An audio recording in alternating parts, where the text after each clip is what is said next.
So you're looking for the best online business to start in 2025. We're going to go over all of them right now and explain the pros and the cons and the hidden secret of the one that I think and really know is the best for beginners. So there's a few options in the realm of business. You probably heard of a few of them. Let me look at my notes. There's shoes, there's drop shipping, there's crypto meme coin trading, there's SMMA, and lastly, there's Amazon FBA. So I just wanted to explain these. Maybe I missed a few, but these seem to be the most popular topics on the internet as of now. Firstly, let's dive into shoes. Shoes back in the day, this was my first business. This is where I made my lots of money. I made a lot of money with shoes. The problem is it's straight dog water now. It's an absolute F tier. I still know so many people in the shoe game, and the only people that are making real considerable money are the people with the storefronts, the people with wholesale deal connections, and all the shoe guys on YouTube. Like, some of them are just straight lying and telling you that's not the case. Some of them are. Some of them are leading you to better methods of flipping shoes, like I'm going to describe later in this video, but the reality is shoes is an absolute F tier. Do not start selling shoes in 2025. It has been dead for 4 years now, and this is coming from someone who was very successful selling shoes. It's all over my channel. You could go back for days on it. I was a pretty avid sneaker botter and reseller for 9 years, 7 years, something along those lines. It was way over 5. Anyways, next up is drop shipping. So drop shipping, there's a lot of cons with drop shipping. So if you're considering something like drop shipping, that's understandable. It seems like it's easy, but here's what they don't tell you about drop shipping. The hardest part about product-based business and not a service-based business is finding the products, and that goes for any product-based business there is. The difference is drop shipping, especially in the United States, is incredibly oversaturated. I don't recommend you start drop shipping in 2025. I think it is a stupid idea. I think it's a waste of your valuable time. If you're thinking about doing that, you might as well go get a job. Unless you have a proper mentor, even then, it's just that there's so many ways it's going down. A lot of people were using the TikTok shop method loop. I don't recommend TikTok shop either, especially with the recent ban. That's garbage. At this point, it was a loop for the time being, but at the moment it's garbage. So a lot of people, drop shippers are really good at pivoting. So they pivoted to TikTok shop as a way to funnel their products, and then what do you know, TikTok gets banned. There's always something going on with drop shipping, and it just seems like people aren't really making money with this. So next up we have crypto, and crypto specifically as in either crypto investing. I'm gonna blanket this under investing in general, and I'm also going to blanket this under meme coin trading. The meme coin trading is easily the most profitable and quick profit way to do crypto. It's incredibly risky. I think you already know this. I don't know if you guys have tried to trade meme coins. I play my fair share, but I'm also well aware that I'm gambling and I'm playing Russian roulette every single time I do this. I don't have a crypto bot, and it's really not good for beginners at all. It's something you want to do later, and I've been doing business for I think nine or 10 years, about a decade, somewhere around there. Crypto is risky, and you're almost guaranteed to lose all your money unless you're using a crypto bot or something of that nature, and you're getting into meme coins super early. You're going to lose all your money. It's also very volatile. You're playing Russian roulette doing crypto. I personally don't recommend it. It just is the lazy way out, and the easy way out, as they say, is never the best way out. Next up, we have social media marketing agencies. So this seemed to take quite a turn for the worse since Iman Gadzhi actually started them.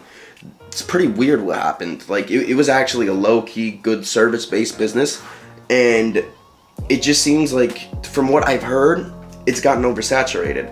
And there's also risks involved with it. So a lot of people I knew doing social media marketing would have their clients literally just stop paying them. They'll bring their advertising in-house, especially these massive whales they had, and they just didn't properly back up. Like, they didn't have enough clients. They were satisfied with 1, 2, 3, or 4 clients, and they're like, we're good. There's risk with that though, and that needs to be considered. And what happened was these clients backed out slowly but surely, and 1, he didn't really worry about the 1, and then 2, and then boom, now he's in a ton of debt. And that's the issue with SMMA. There's a risk with any business. I mean, entrepreneurship by definition is literally taking risk, but the issue with SMMA is pretty clear. The nice thing about it, I don't think it's a bad business for beginners, but I will say, because there's no overhead, it's not bad for beginners, but I will say 2025, I still think it's not the best choice. So what do I think the best choice is to start with in 2025? Well, the answer is obviously what I'm doing right now, and that would be Amazon FBA. But why? Okay, so here's the hidden secret of Amazon that nobody talks about, and this is what people don't tell you. It's so crazy that it's probably gonna blow your mind. It blew mine when I actually figured this out. I don't think I've ever heard anyone talk about this. I've never heard this. I figured this out on my own entirely. And this may blow your mind, so get ready. Give me a couple minutes. The reason Amazon, in any form of Amazon, is the best business model to start in 2025 is this. If you start with an investment of $5,000, so this is your principal. So this is what you're starting with. This investment needs to be entirely separate from your living expenses and whatnot. So this is where I would say probably keep the 9 to 5 in the beginning. Don't let the 9 to 5 go until you're making enough. The reason this principal investment is so important is because compounding interest. So most people will say that an index fund is the best, something like the S&P 500. And the reason they say this is because there's virtually no risk. It increases at a rate of 11.2% every year, and it's pretty much guaranteed wealth. Well, here's the difference. So I'm going to say that Amazon is a little riskier than an ETF. You will make a return minimum as long as you don't make a mistake, which it's kind of hard to make mistakes. The worst is that you're going to break even. And even if you do make mistakes, I'm going to estimate. So here I'm going to estimate that the return on investment, I'm going to make it incredibly low, way lower than I make and way low than most people on Amazon make. Nobody aims for this. We're going to make this even incredibly low, and we're going to say you make a 10% ROI every month. But we have compounding interest factored in. So here's the thing. When you make a 10% ROI every single month, that principal, as long as the principal is not pulled from, you don't pull it from the pot. You compound at the rate of an ETF. Everyone's like, an ETF is 10%. You're compounding at the rate of an ETF, what an ETF makes on a yearly basis, on a monthly basis. So do you get what I'm saying? You are making $500 a month on the principal, but the reinvestment is where it occurs. If you understand compounding interest, the way it works is like this. Let me give you a written explanation. You have that $5,000, and all principal means is principal is just the starting amount, and it's not touched. You have $5,000. Month one, we're gonna do a chart. Month and amount, just for end amount, okay? So month one, after month one, and right here I have it written 10% ROI. So after month one, you're going to have $5,500, right? So boom, after month one, at a 10% ROI, which is way lower than you're going to ever make unless you take a ton of losses and make so many mistakes, you're going to have $5,500. Okay, so for sake of time, so I save you guys some time, I'm just going to give you this straight out. This is a chart of this business. Anyways, I wrote everything down. So here we're just going to go straight into it. With your $5,000 principal at a 10% ROI every single month, think about this like a loan. So I'm gonna boggle your mind with this number. It sounds insane. So you are making, with this business at a 10% ROI, which I'm saying again is very, very low. This business, you're not making 10% every single month. It's just not happening. You're realistically making closer to 20-25. So this is double. This 10% ROI turns into a 213.5% APR over the course of a year. Think about that as a loan. Wouldn't that be considered predatory? Ask yourself that question. I'm giving you guys some game right now. Pay attention. 213.5% APR, but here's why. This principal and this $500 right here, as you could see, turns into $500 profit the first month. It turns into $550 the next month. It turns into $605 the next month, because remember, the 10% is coming from this principal. So $605 the next month, it's $665 the next month, it's $733.05 the next month, it's $806.35 the month after that, it's $886.9 the month after that, and so on and so forth. $975, $1,073, $1,180, $1,298, and $1,428. So a 213.5% APR for a 10% ROI, if I calculated that correctly. If I didn't, I'll put a correction on the screen. But regardless, I'm pretty sure, almost positive, I did this calculation correctly. I ran it a couple times.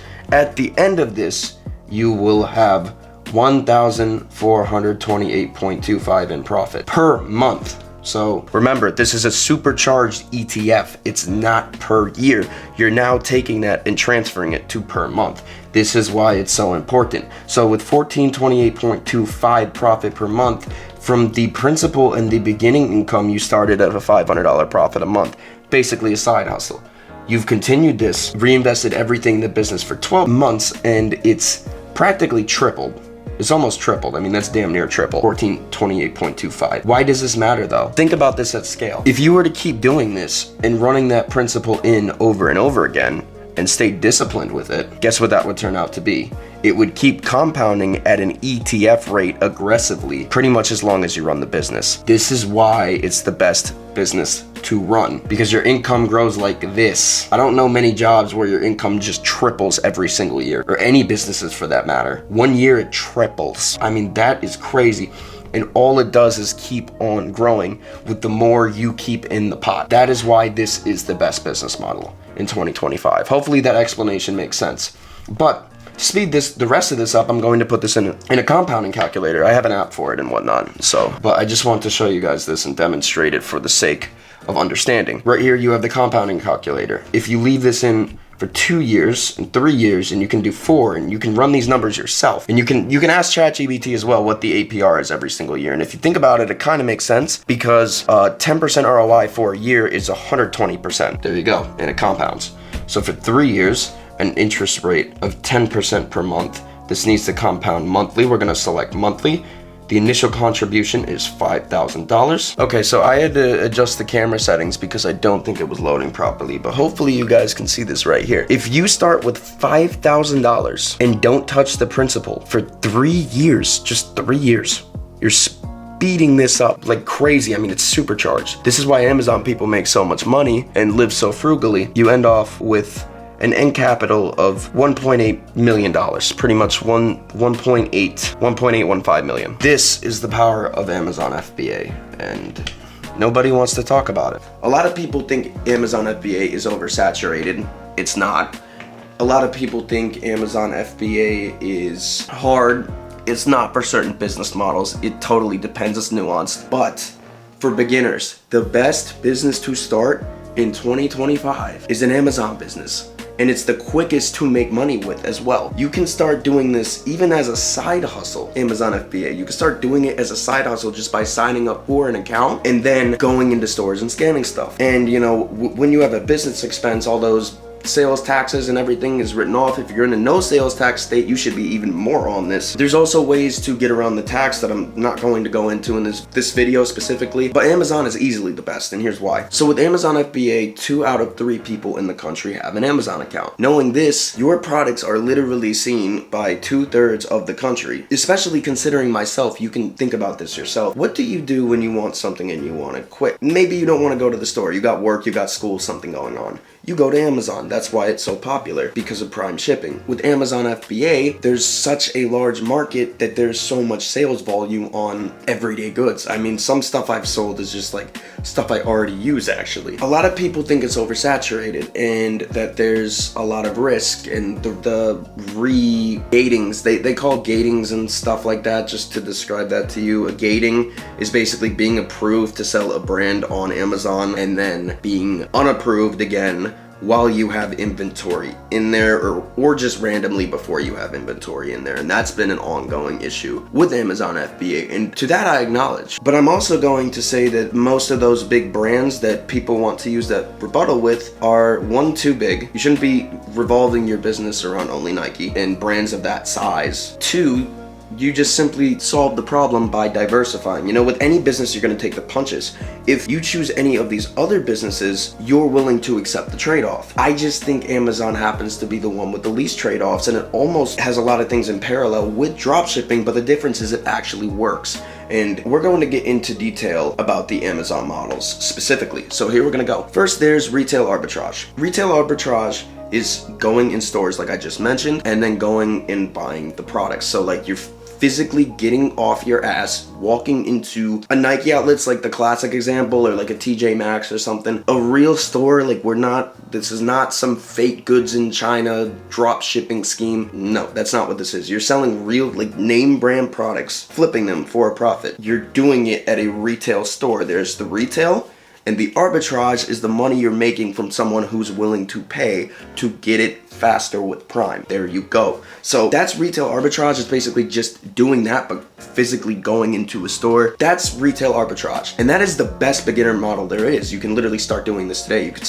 go in, start scanning, and using those products for ungatings and whatnot, or just flipping them off the rip. There's plenty of Insta ungates as well. You could do your research on that. So we went over retail arbitrage. What's next? Well, we have Amazon online arbitrage, and this is a step further. The difference is you can't walk into a store and do it, but it's better because this is more intertwined with drop shipping. So with retail arbitrage, obviously the items are in your hand. You may have a warehouse. I don't, but I guess some people have warehouses. With online arbitrage, you pretty much want to have a solid system going. You don't want to be shipping items yourselves. You want to have a prep center and whatnot going in a no sales tax state to avoid sales tax, because it's much harder to not pay sales tax online. It is much harder to do that online. What you want to do is find the arbitrage from online retail stores.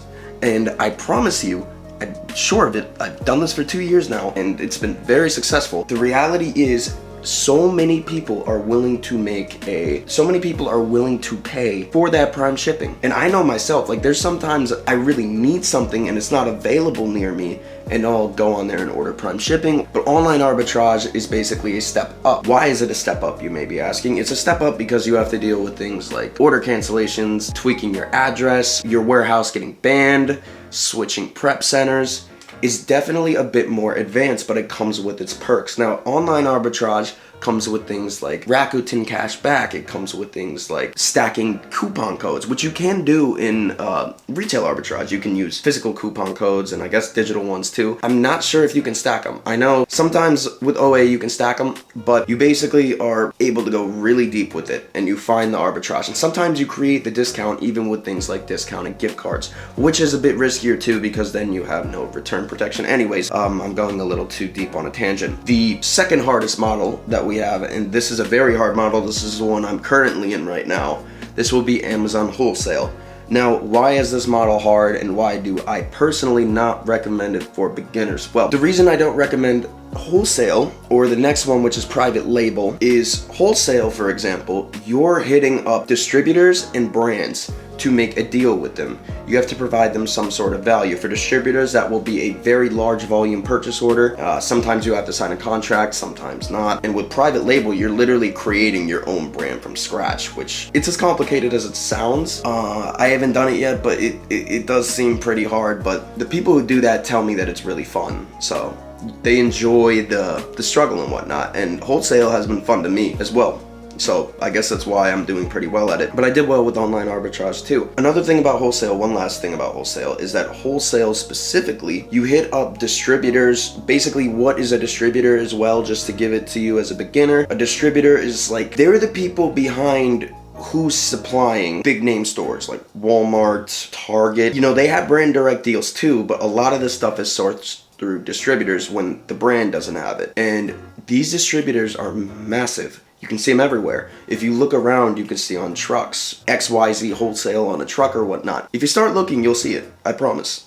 They exist everywhere. They're literally everywhere. And not only is Amazon wholesale a big thing, but there's things like watch sales. So a lot of people I know are also doing things. This is a much deeper business, much more capital intensive. But another business I do like is something like gray market watch dealing. Now you need a lot of capital to do that because you're buying straight Rolexes, but they're doing certain deals in wholesale. It's almost like a wholesale watch distributor for that matter. Anyways, so now that we understand the models, which one is best for a beginner? Now I will say, if you want to get started today and you want to get things going, you can do retail arbitrage. Now you do have to sign up for the account and whatnot. You do have to physically go in store, drive, use gas, whatnot. All that adds to your overhead. But for retail arbitrage, I will say I do hear that the products in store are actually more profitable than a lot of the online arbitrage products. But there's, you know, a lot more labor intensive work for you as an individual. The type of specific model that I teach my students, and the one that I recommend, is actually online arbitrage. Why do I recommend online arbitrage? Well, here's why. I recommend online arbitrage because online arbitrage, you don't have to get up from your laptop. You can do it anywhere in the world. You can't do that necessarily with retail arbitrage. And 3, it's pretty easy for beginners to get. You're not having to contact brands, you're not having to put up all this legwork in distributors, because it is hard, bro. Wholesale is not by any means easy, but it is a step you may want to make later. Anyways, all of these things combined, there's so many benefits, and you get to stack things like Rakuten cashback, other bonuses and whatnot, and credit card cashback for that matter in this business, which only add to your margin. I mean, think about it. An extra 2% return only adds to your bottom line at the end of the day. So credit card points and rewards can be very useful for a business like this. Now, I do understand using credit cards is adding risk, but that's a topic for another one. Okay, so now that you've seen everything, I think you can see why I'm pretty gung-ho about getting beginners into Amazon rather than these other risky garbage business models. I just don't think they're good for beginners personally. Any of you guys disagree, just feel free to DM me and enlighten me, because maybe I just don't know. But I have been doing business for about a decade now, so I feel like I'm qualified to say this, if anyone would be. Lastly, we have currently, for my coaching program, I basically onboard students and teach them one-on-one. And if you want pretty much a roadmap and one-on-one assistance for a while getting started with Amazon FBA, feel free to schedule a call with me down below and we could get started. Now, I am going to tell you this is not a cheap service by any means. I'm literally working with you one-on-one. You'll realize how busy you get in a business like this, you know? We have 2 spots open for February. If you guys would like, please book a call down below and we will see if it's a good fit. I will say we don't just accept anybody, and I'm gonna make that abundantly clear. We have declined people in the past and we still do. So other than that, I don't really have much else for this video. I hope you guys enjoyed it. Feel free to subscribe down below. Please do. We have more content coming. But I hope I gave you guys a little insight into why this is clearly the best business model for 2025 and moving forward.